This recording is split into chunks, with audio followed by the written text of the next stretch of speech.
Si Diwata punong-puno na ng hangin ng ulo, mayabang na daw at pinahihiya niya daw ang mga customer, sabi ni Mystica. Panoorin po natin ang buong video. Pisahan ko tungkol kay Diwata, di ba? I'm so glad na maraming sumasang-ayon sa akin at naka-observe na rin sila na talagang malaki ng pagbabago kay Diwata, di ba? He has to understand, marami na rin at nakikita ko talaga yung mga proof dyan sa video, sa YouTube, Facebook at sa kung saan social media.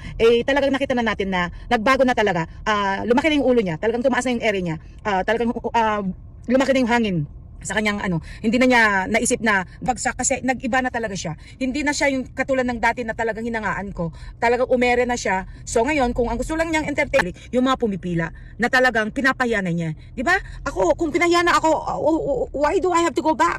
At talagang sasabihin ko, talagang babarahin ko kung anong ginawa sa akin. Hindi yung sasabihin ko pa na, ganito, ganyan. Diyos ko, ipagtatanggol pa. Nakakahiya, di ba? Pinahiya na nga kayo. Pagkatapos ipagtatanggol nyo pa, just para sa akin, wala na akong mukha.